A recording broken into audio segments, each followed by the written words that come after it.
Hour zero, what just appeared? Forget Jurassic Park. Forget one dinosaur loose in a city. What we're talking about is an entire functioning Cretaceous ecosystem dropped onto the modern world.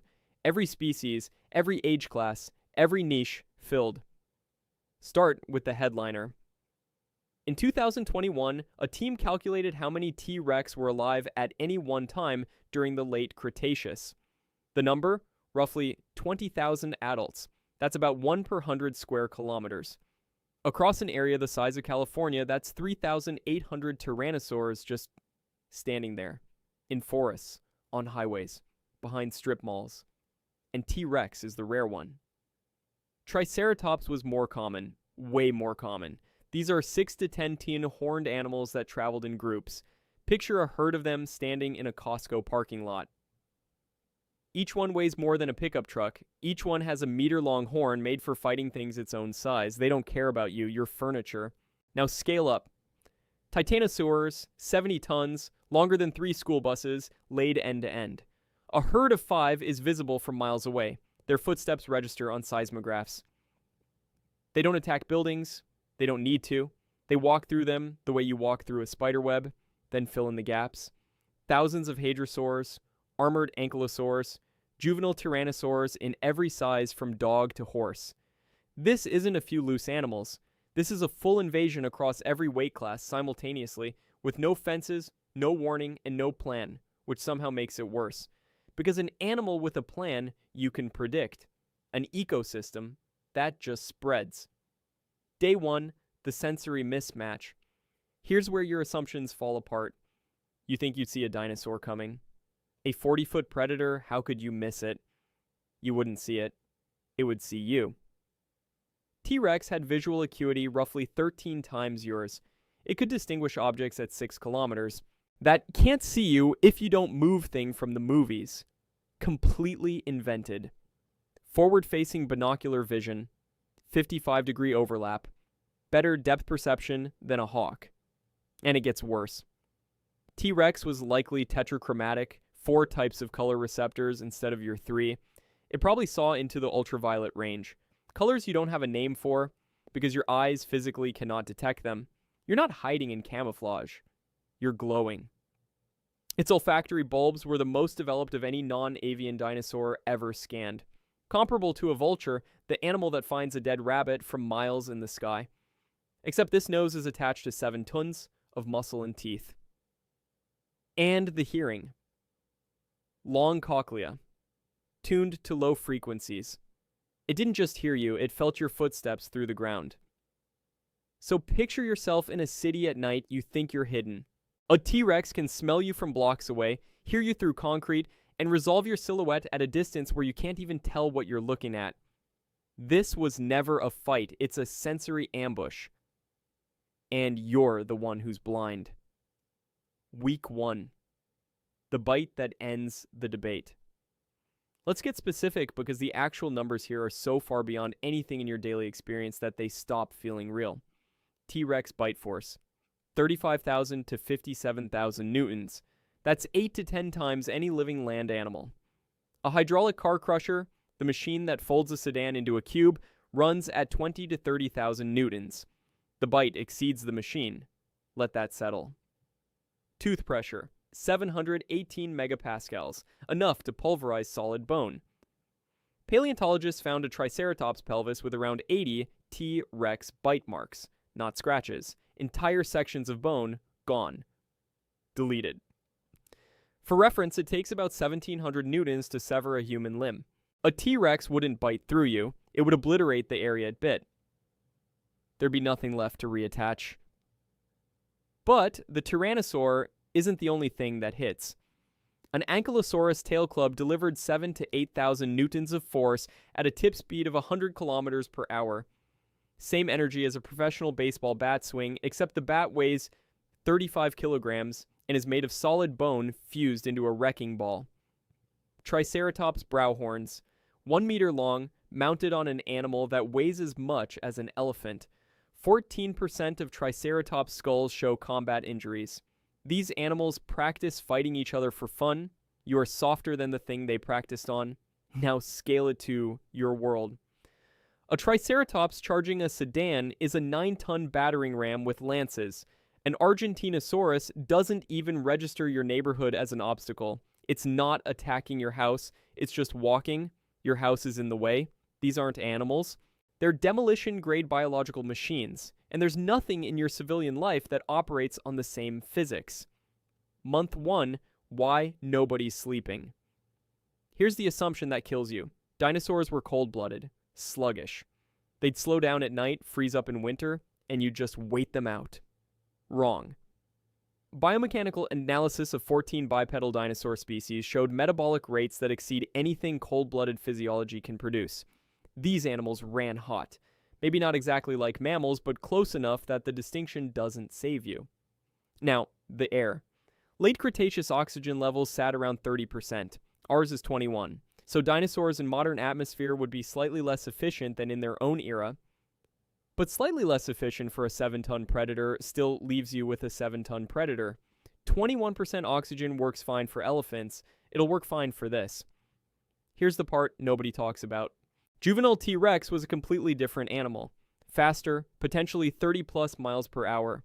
More agile, different skull shape, different proportions, filling the ecological role of a medium-sized pursuit predator because nothing else in the ecosystem occupied that niche. A human sprinter can outrun an adult T-Rex. You cannot outrun a juvenile, and the adult doesn't need to chase you. It can see you from 6 kilometers away. It's patient, so your day looks like this. Adult tyrannosaurs power walking at 12 miles per hour through urban areas, shattering concrete with their feet, seeing you long before you see them. Juveniles sprinting through alleys at 30. Triceratops herds blocking every road. Titanosaurs turning buildings into rubble by existing. And it doesn't stop at night. It doesn't stop when it rains. There is no safe hour. The intelligence question, could they coordinate? This is the hinge. Everything up to now is physics and biology. Dangerous, but manageable maybe, if dinosaurs are just big dumb animals. But if they can think, if they can coordinate, then this stops being a crisis and becomes an extinction event. In 2023, a neuroscientist proposed that T-Rex had roughly 3.3 billion cortical neurons, more than a baboon. He used bird-like brain scaling rules and suggested they could potentially have had culture, maybe even tool use. The paleontology community lost its mind. 11 co-authors published a rebuttal. The brain only filled 30 to 40% of the brain case. The rest was cerebrospinal fluid. The revised neuron count dropped to 245 to 360 million. Crocodile level, not baboon level, not even close. Even the most generous bird-like estimates bring it down to about 1.2 billion. Smart, sure, but not what was claimed. So here's your realistic picture. Smart, giant crocodiles, calculating, patient. Sensory, acute ambush predators that learn where food shows up and come back, not organizing tactical strikes, not planning, but absolutely not mindless. And those movie raptors hunting in packs?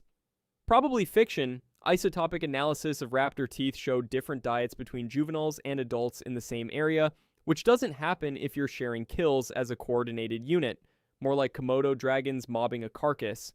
Everyone shows up, nobody cooperates. Oh, and real velociraptor was the size of a turkey, feathered. The movie version is closer to Utah raptor, 300 to 500 kilograms, and even that probably didn't pack hunt. Here's where I have to be honest.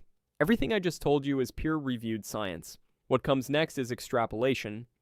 Crocodilians, one of the 2 closest living relatives to dinosaurs, alongside birds, use tools. They coordinate group hunts. They engage in play. If T-Rex had crocodilian-level intelligence, it's not organizing a revolution, but it is learning where the easy food congregates. It is coming back to the places that worked before. But the real coordination threat isn't the predators, it's the herbivores.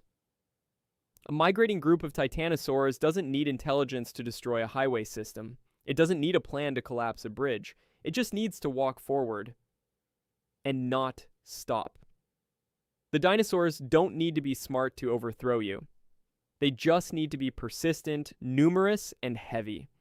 Intelligence was always a red herring. Month 6, could we actually lose? Let's be honest about the guns. A 50 caliber round delivers about 18,000 joules of energy. That penetrates any dinosaur hide that ever existed. No dinosaur was bulletproof, nothing even close. Modern military hardware, tanks, guided missiles, attack helicopters, would annihilate dinosaurs in open combat. It's not a contest. An M1 Abrams tank weighs 62 tons. An Argentinosaurus outweighed it. But the Argentinosaurus doesn't have a cannon. This part is simple. Organized military versus dinosaurs is a rout. Humanity wins that fight in days. But that was never the right question. The question isn't military versus dinosaurs, it's civilization versus dinosaurs. And civilization is built on systems that were never designed to survive a Cretaceous ecosystem appearing overnight. Power grids, water treatment, roads, agriculture, supply chains. All of it is fragile, all of it is exposed, and none of it shoots back. A single titanosaur herd crossing farmland destroys a season of crops just by walking. Triceratops herds shatter fences, pipelines, electrical substations. Hadrosaurs strip graze fields the way locusts strip graze fields, except each one weighs 3 tons. You can shoot them, you can shoot all of them, but you can't shoot them fast enough to save the power grid in Indiana. The Overthrow isn't a battle. It's an infrastructure collapse. The dinosaurs don't conquer you. They make modern life impossible by existing in the same space as the systems you can't live without. Military victory, weeks, societal recovery, years, maybe decades. This video was never about a war. It was about how fragile the thing you call normal actually is. The Overthrow already happened. There are over 10,000 living dinosaur species on Earth right now. You call them birds. Total population, somewhere between 50 billion and 430 billion individuals. They already outnumber us roughly 10,000 to 1, and some of them are terrifyingly smart. Corvids, crows, ravens, jays use tools, solve multi-step puzzles, recognize individual human faces, and hold grudges across generations. A crow that doesn't like you will tell its children. Its children will tell their children. You will be hated by crows that haven't been born yet. New Caledonian crows manufacture hooked tools from sticks. They don't just use what they find, they shape it. African gray parrots understand abstract concepts like zero. Now think about what this video has been building toward. Take corvid-level intelligence, scale it up to 7,000 kilograms, give it 13 times your eyesight, a jaw that outperforms a car crusher, and the metabolic engine to sprint and bite and hunt for 18 hours straight. That's the actual nightmare. That's the version of this scenario that has no answer. But it didn't happen. The dinosaurs that could think like that got reduced to 1 kilogram and a beak. The ones that could crush a building didn't get to keep their bodies. We won the arms race against dinosaurs, but we didn't win it. An asteroid won it for us. 66 million years ago, a rock the size of a city did the one thing our entire species never could have. And every morning, the survivors wake up on your windowsill and scream at you about it.